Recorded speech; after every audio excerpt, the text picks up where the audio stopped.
ancaman untuk sekolah, masa orientasi siswa, di mana siswa SD korban kekerasan di sekolah berasal dari keluarga yang kurang mampu. Ini saya harus beritakan dulu kronologisnya, di mana AOP ini melakukan razia. AOP ini adalah seorang guru, pemirsa, melakukan razia rambut gondrong di kelas 3. Didapati 4 siswa berambut gondrong, yakni AN, M, MR, dan THS. Nah, sore harinya ayah THS ini mendatangi ke pihak sekolah begitu dan memukuli AOP sang guru. Nah, atas hal itu AOP melaporkan penganiayaan ke polisi. Tapi ayah THS ini kan mukul juga tidak semerta-merta hanya memukul begitu, tapi melaporkan balik atas tindakan AOP yang ternyata mencukur botak anaknya, mencukur rambut ya tentunya.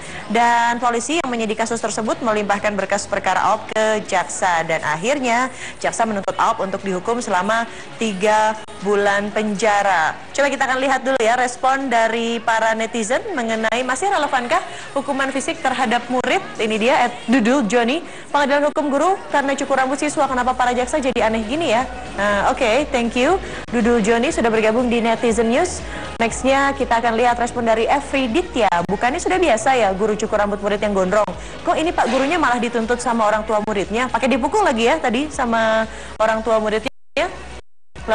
Lalu ada Just About Tian, tapi kayak kasus guru yang cukur rambut muridnya, harusnya ortu ngelihat dong alasan si guru mencukur rambut anaknya. Nah, itu dia tuh. Jadi kita tuh sebenarnya harus kah, harus lebay kah, atau harus seperti apa begitu kan menghadapi fenomena yang menjadi apa ya, menjadi pertanyaan, ini sebetulnya bentuk kekerasan atau bentuk kedisiplinan atau seperti apa? Sudah hadir di studio Netizen News ada psikolog yang cantik sekali, datang pagi hari siang hari ini, mau pagi karena saking segernya jadi saya nyebutnya pagi. Mbak Astrid Wen, psikolog anak, terima kasih sudah hadir di Netizen News. Mbak Astrid, ngelihat dong kasusnya Pak AOP begitu kan. Ini respon dari para netizen juga tadi kita sudah lihat.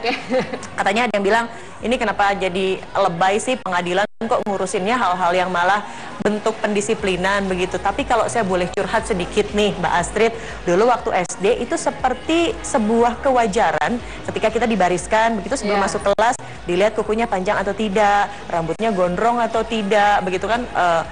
Masalah panjang rok atau panjang celana atau bahkan warna sepatu itu bisa di gini nih, nakal gitu. Tapi pukul pakai tongkat. Pokoknya pakai penggaris-penggaris yang zaman dulu itu loh, yang buat di blackboard. Nah, itu kan apa ya, dulu pada saat dulu mungkin wajar. Nah, kalau sekarang gimana sih Mbak Astrid? Sekarang memang karena pengetahuan mengenai kekerasan sendiri kan sudah semakin berkembang, dan awareness kewaspadaan orang tua juga makin besar. Jadi sehingga kalau ada tindakan kekerasan atau kedisiplinan yang cukup sekarang terlihat ekstrim, sehingga akhirnya menjadi mendapatkan respon yang cukup keras dari orang tuanya juga. Tapi memang yang perlu dilihat sebenarnya bedanya disiplin sama kekerasan gitu kan. Nah, itu bedanya sebenarnya tujuannya apa? Apakah memang hanya untuk memalukan anak saja, atau kita cenderung mengecilkan anak? Jangan sampai kayak kita udah gunting rambut anak, tapi kita lupa ngasih tahu pelajarannya. Kenapa sih kamu dapat digunting rambutnya? Jadi aturannya diperjelas kembali, dan kemudian para figur otoritas, baik guru ataupun orang tua, harus sebenarnya memberikan contoh kepada anak kita, karena sebenarnya anak kan melihat cara orang tua sama guru berhadapan, cara mereka menyelesaikan masalah kan dengan kekerasan. Dan juga mengajarkan main hakim sendiri. Jadi terinfluence gitu ya. Makanya banyak juga tingkat kekerasan sesama anak muridnya, karena mungkin mereka melihat orang cara tua nyelesain masalahnya kita aja begini. Oh, I see. Nah, tapi ini dia harus diperjelas begitu bentuk kedisiplinan dan juga bentuk kekerasan. Saya setuju. Kalau misalnya disiplin, apakah memang disiplin itu harus melakukan intervensi fisik, misalnya seperti saya zaman dulu begitu kan, atau seperti apa nih Mbak Astrid? Paling bagus memang fisik itu udah dihindari. Sekarang tuh udah nggak model pakai kekerasan fisik, karena adanya kita bikin anak takut, bukan hormat pada kita. Lalu yang kedua, memang aturannya diberitahu. Jadi kalau misalnya memang mau potong rambut ya, kalau rambutnya gondrong, itu anak-anak sudah tahu sebelum hal hukuman itu dilakukan. Oke, jadi sosialisasikan dulu. Bahkan kan ada beberapa sekolah yang malah memperbolehkan begitu kan murid-muridnya untuk berambut gondrong misalnya, terutama untuk laki-laki ya, karena kalau cewek gondrong normal. Oke. Nah itu dia tuh, maksudnya harus ada sosialisasi dulu mungkin dari sekolah.